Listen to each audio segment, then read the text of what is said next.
1000 रुपया बनता है, 1000 रेट का। शांत गुजर जाती इधर ही।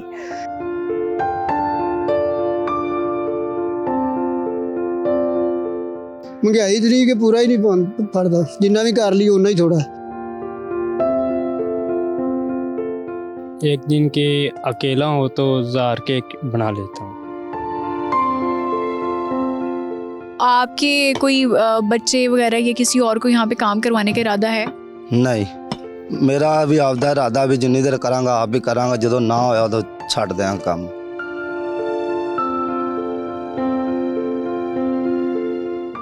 समा स्टोरीज के साथ मैं हूं फलक चौहान और आज हम एक ईंटों के भट्टे पर मौजूद हैं। यहाँ हम एक पूरा दिन आपके साथ गुजारेंगे। इसके अलावा यहाँ पर लोग काम किस तरह से करते हैं, भट्टा मजदूरों की मुश्किलात क्या होती हैं, उनको तनख्वाह या दिहाड़ी किस तरह से मिलती है, इसके अलावा मालिकान यहाँ पर किस तरीके से अपना काम चलाते हैं, क्या सिस्टम है, स्मोक को रोकने के लिए ज़िगज़ैग टेक्नोलॉजी के हवाले से भट्टा किस तरह से काम कर रहा है, आपको ये भी दिखाएंगे। कुछ सेक्शंस का भी हम आपको यहाँ पर विजिट भी करवाएंगे कि यहाँ पर जो सेक्शंस बनाए गए हैं, ईंट बनने का एक प्रोसेस क्या होता है, हम आपको ये भी दिखाएंगे। तो आइए चलते हैं, कुछ लोगों से मुलाकात करेंगे, कुछ जगहों का विजिट करेंगे और आपको समा स्टोरीज में पूरी ईंट बनने का प्रोसेस भी दिखाएंगे।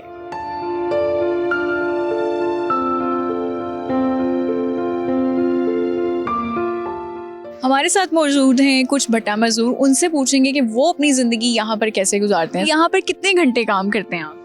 हम 8-9 घंटे काम करते हैं। सुबह कितने बजे आते हैं? सुबह 5 बजे आते हैं, तो 5 बजे 4-5 बजे जाते हैं। तो ये जिंदगी कैसे गुजर रही है, किस तरह से अपने घर का खर्चा चलाते हैं, क्या करते हैं?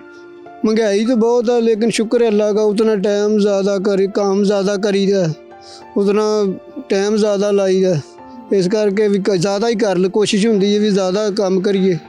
महंगाई इतनी कि पूरा ही नहीं फड़ता, जिन्ना भी कर ली उन्ना ही थोड़ा। लेकिन ये कि बस शुक्र है अल्लाह का, जोर लगाते हैं 10-12 हज़ार का हफ्ता निकाल लेते हैं। 4 जी हैं हम। तो 4 जने कौन कौन, घर में से और कौन कौन काम करते हैं? 2 बेटियाँ, घर वाली है मेरी, बेटा मेरा पढ़ता तीसरी में, 7-8 साल का है। बेटा भी यहाँ पे काम करता है या वो सिर्फ पढ़ता अभी छोटा है, अभी नहीं काम करता, अभी पढ़ता है। जो पढ़ गया तो ठीक हो, ना पढ़ा तो यही करना। अच्छा, ये आपकी बेटी है, कितने घंटे काम करती हो? 8-9 घंटे। और सुबह से क्या टाइमिंग है आपकी और रात तक, मतलब शाम तक कितना रहती है? 5 बजे आते हैं और 5-4 बजे चले जाते हैं। आप लोगों को अलग अलग तनख्वाहें मिलती हैं या सबको एक ही? एक ही मिलती हैं आपकी पापा को। अच्छा, एक ही मिलती है। अच्छा, मुझे ये बताओ कि आप पढ़ती हो या फिर यहीं पे काम ही करती हो? यहाँ पे काम करती हूँ। आप भी यहीं पे काम करती हो? हाँ जी, मैं भी यहाँ पे काम करती हूँ।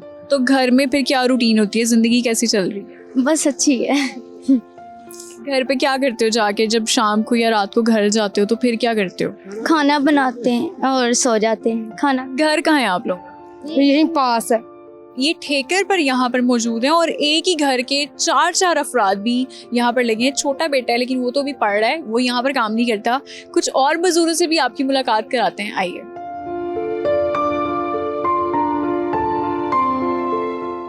हमारे साथ कुछ छोटे बच्चे भी मौजूद हैं जो यहाँ पर ही होते हैं, उनसे पूछेंगे कि यहाँ पर काम करते हैं या फिर अपने घर वालों के साथ, अपने माँ बाप के साथ यहाँ पर आते हैं। अस्सलाम वालेकुम, क्या हाल है आपका? ठीक। क्या करती हो? मैं सपारा पढ़ने जाती हूँ और खेलती हूँ। और यहाँ पे किसके साथ आती हो, माँ बाप के साथ आती हो, यहाँ पे काम करती हो? मैं घर रहती हूँ। तो यहाँ पे क्यों आई हो फिर? मैं अपने भाई को बुला। अच्छा, ईंटें बनाने आती हैं आपको? कभी देखा है ईंटें बनते हुए? हाँ जी। बनानी आती हैं ईंटें? नहीं। ईंटें बनाती नहीं हो ईंटें? नहीं। तो घर कहाँ है आपका? मेरा घर वहाँ है। वहाँ है। और क्या क्या करती हो? मैं घर के काम करती हूँ। घर के क्या क्या काम कर लेती हो? बर्तन धो लेती हूँ, झाड़ू दे लेती हूँ। तो अम्मी अब्बू यहाँ पे काम करते हैं? हाँ जी।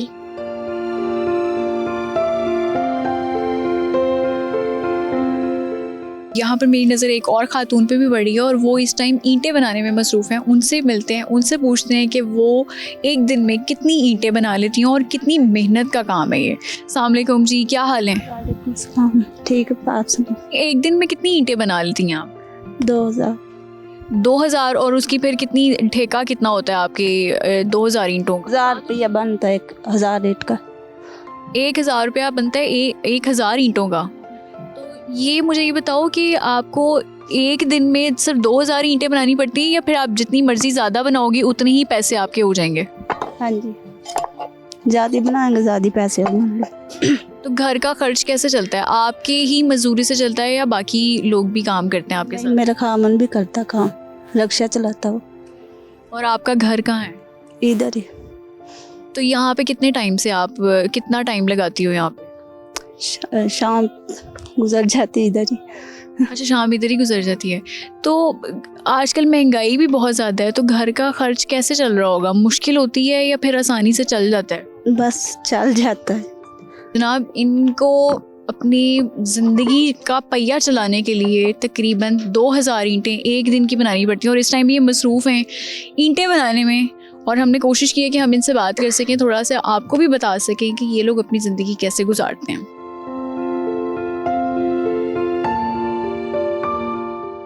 कितनी ईंटें बना लेते हो एक दिन? एक दिन के अकेला हो तो 1000 के बना लेता हूँ। जो अगर भाई साथ हो, उसके बेटा साथ हो तो 2000 तकरीबन कर लेते हैं। और सुबह से तकरीबन 5-6 बजे आते हैं। कभी टाइम ज़्यादा भी हो जाता है, कभी कम भी हो जाता है। ऐसे करके कभी लेट चले जाते हैं, कभी टाइम से चले जाते हैं। तो ज़्यादा अगर बहुत ज़्यादा भी टाइम लगे तो फिर कितना टाइम लगा लेते हो ज़्यादा? तकरीबन 7 बज जाते हैं, 7 भी बज जाते हैं, 8 भी लग जाते हैं। अकेला हो तो या भतीजे साथ हो, भाई साथ हो। वो वैसे आपका ठेका कितने का है? कितनी ईंटों का ठेका है? ईंट का ये ठेका ये 1000 रुपये है। 1000 ईंट का 1000। और अगर बीमारी हो जाए या घर में शादी हो जाए तो फिर किस तरह से होता है? क्योंकि आजकल तो महंगाई भी बहुत ज़्यादा है। बस गुजारा कर लेते हैं, मालिक से बात करते हैं, बीमारी के भी इलाज कराते हैं और खुशी गमी के भी साथ चलते हैं। अच्छा, मालिक आपके साथ ताउन करते हैं? हाँ जी, माशाल्लाह बहुत करते हैं, ज़्यादा खुशी गमी के साथ हैं जी। कोई परेशानी बन गई उसके साथ हैं, खुशी भी आ गई उसके साथ है। मैंने ये सुना है कि यहाँ पे जो भट्टा मजदूर होते हैं ना, वो नस्ल दर नस्ल अपने बच्चे भी यहाँ पर लेकर आते हैं, अपने माँ बाप भी यहाँ पर लेकर आते हैं। तो आपका क्या इरादा है कि आपकी भी घर वाले, जैसे आपकी चलो शादी होती है तो उसके बाद आपके भी घर वाले यही काम करेंगे?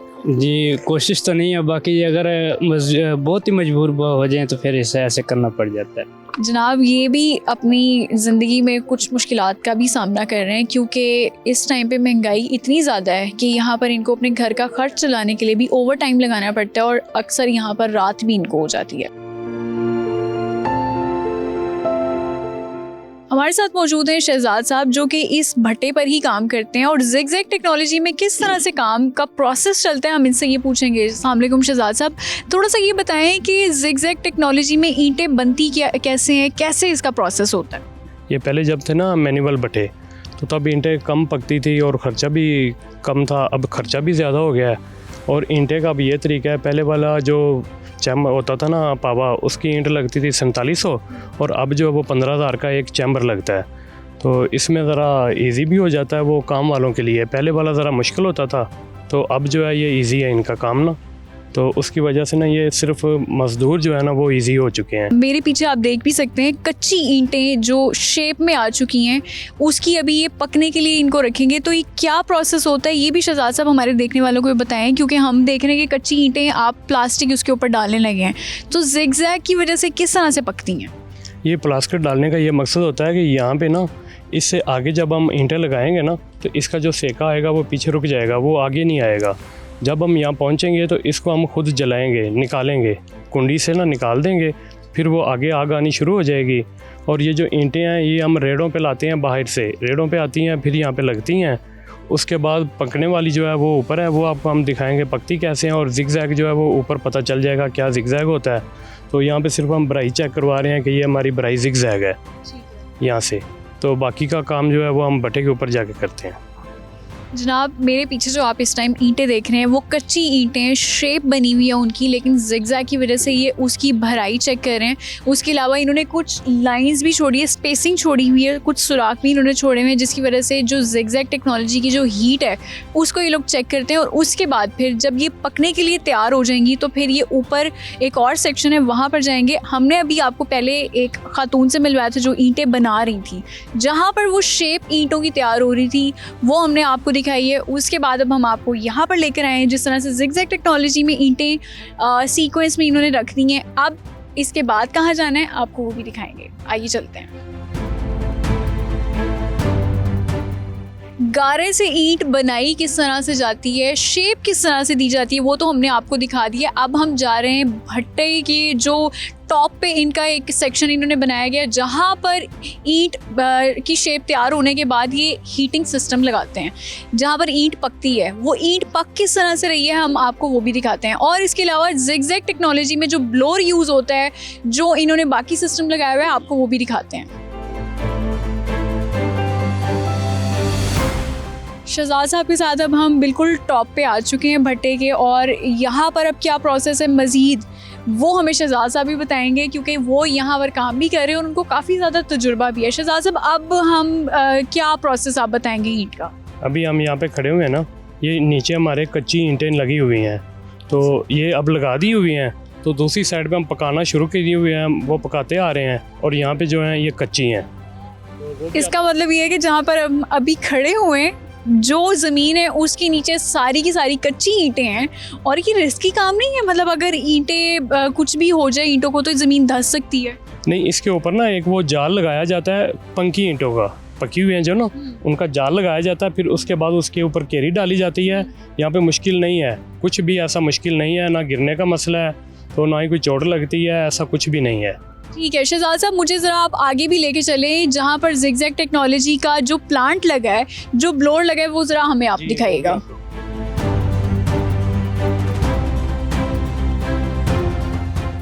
जी जनाब, मेरे पीछे अब आप देख सकते हैं हम बिल्कुल भट्टे के साथ ही बिल्कुल खड़े हुए हैं। अब शहजाद साहब बताएंगे कि अगला प्रोसेस क्या होता है। और यहाँ पर बहुत ज़्यादा हीट है, तपिश बहुत ज़्यादा है अभी, क्योंकि सर्दी का मौसम है, फिर भी यहाँ पर तपिश इतनी ज़्यादा है। जब गर्मी होती होगी या मौसम गर्मी का होता होगा तब यहाँ पर क्या हाल होता होगा मज़दूरों का। इसमें कोई शक नहीं है कि जो भट्टा मज़दूर हैं वो बहुत ज़्यादा मुशक्क़त करते हैं अपनी रोज़ी रोटी कमाने के लिए। शहजाद साहब आप मुझे बताइएगा कि क्या प्रोसेस होता है, यहाँ पर ईंटें किस तरह से पकाई जाती हैं? ये ईंटें अभी बन रही हैं, ये कोला लग रहा है, ये साथ कोला लगाया जा रहा है, तो ये तकरीबन 24 घंटे में ना कोई 35,000 ईंट पक जाती है। 24 घंटे के अंदर ना 35,000 ईंट पकती है। और इसके अलावा ये जिगजैग टेक्नोलॉजी है, ये साथ चल रही होती है। जब ये बंद हो जाए तो भट्टा बंद है, जब लाइट चली जाती है तो भट्टा बंद हो जाता है। उसकी मजबूरी की वजह से हमें कोई ना इंतज़ाम करना पड़ता है जनरेटर लगाने का, या फिर कोई और ऐसा इंतज़ाम करते हैं। कुछ लोगों ने ऊपर जनरेटर नहीं रखे हुए, वो और कुछ करते हैं। हल किसी ने कोई निकाला हुआ है इसका, तो हमारे पास तो जनरेटर है, हमने वो चलाया हुआ है। और साथ में ये कोला जो लग रहा है वो आपको दिखाते हैं कैसे लगता है। जनाब आप मेरे पीछे देख सकते हैं कि ये जिगजैग टेक्नोलॉजी वाला जो एक फ़ैन है, ब्लोअर लगा हुआ है, ये भी चल रहा है, जिसकी वजह से जो धुआं, काला धुआं हम देखते थे पहले भट्टे पे, वो इस टाइम नहीं है, बल्कि जिगजैग टेक्नोलॉजी की वजह से वो धुआं अब सफ़ेद धुएं में कन्वर्ट हो चुका है। मेरे लेफ़्ट साइड पे जो आप इस टाइम देख रहे हैं काला पानी निकल रहा है, ये वो काला पानी है जो पहले काला धुआं बनता था भट्टों की वजह से, जिसकी वजह से स्मोक में बहुत ज़्यादा इजाफा होता था। लेकिन अब जिगजैग टेक्नोलॉजी की वजह से ये काला धुआं अब काले पानी में तब्दील हो चुका है, और ये यहाँ से रिस भी रहा है, और जो धुआं है वो सफ़ेद है, जिसकी वजह से पाकिस्तान की, पंजाब की और लाहौर की आबो हवा को इस टाइम कोई नुकसान नहीं हो सकता।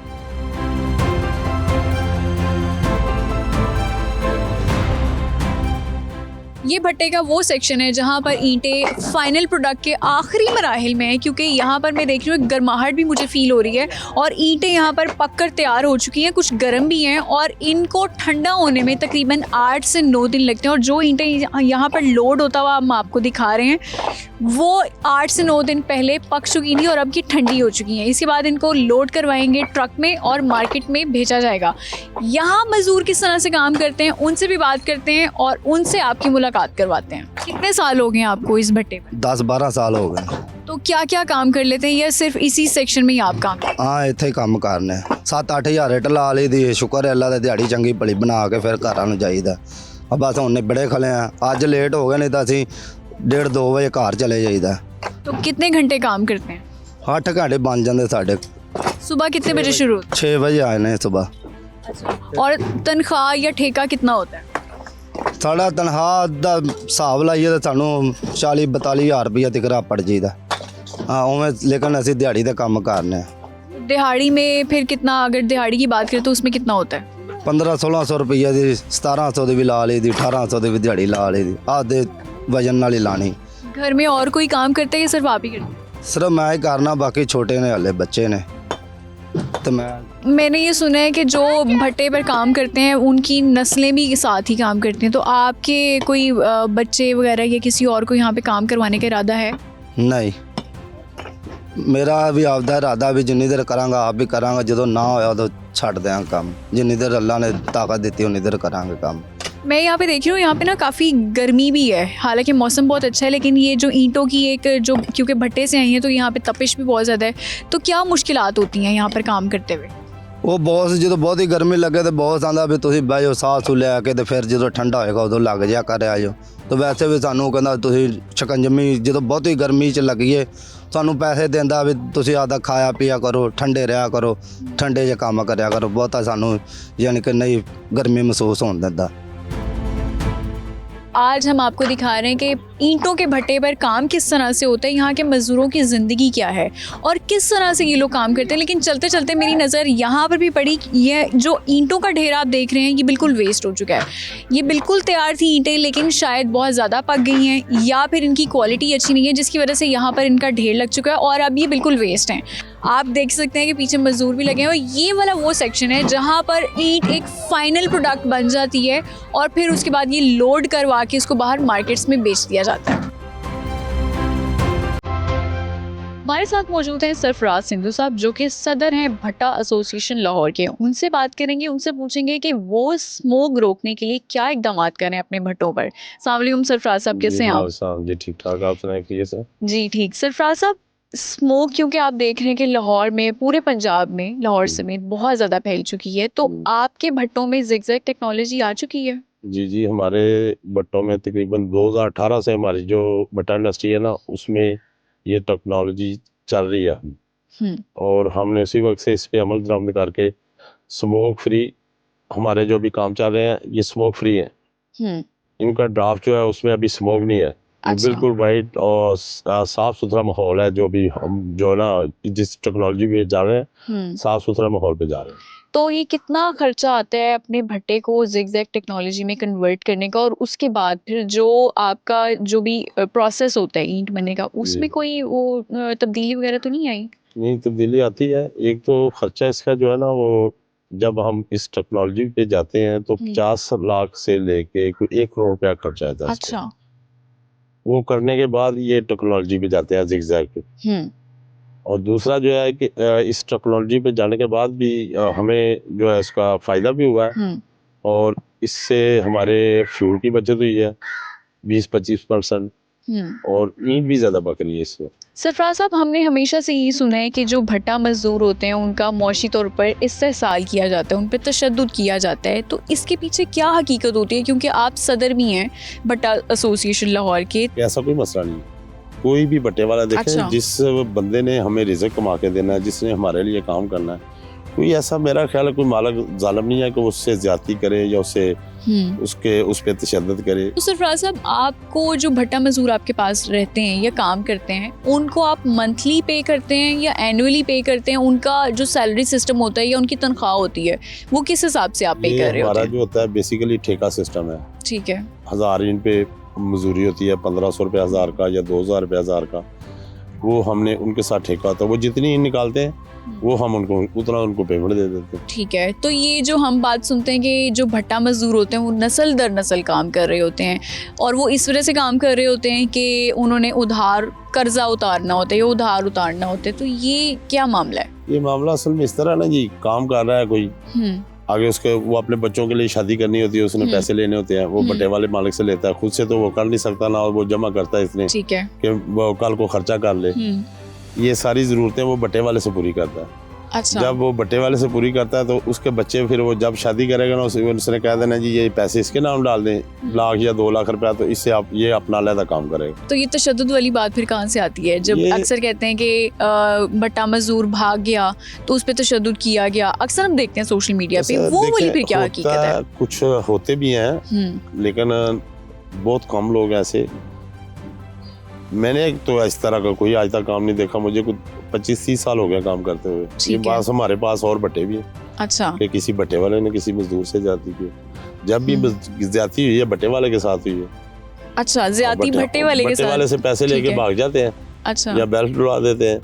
बट्टे वाले से ज्यादती होगी ना, एक उसका पैसा और एक उसका काम बंद हो गया। शाम हो चुकी है और हम यहाँ पर सुबह से मौजूद थे। यहाँ पर हमने आपकी मुलाकात मज़दूरों से भी करवाई। इसके अलावा एक ईंट बनाने का जो प्रोसेस होता है वो कितना मुश्किल होता है और यहाँ पर मज़दूर किस तरह से काम कर रहे होते हैं हमने आपको ये भी दिखाया।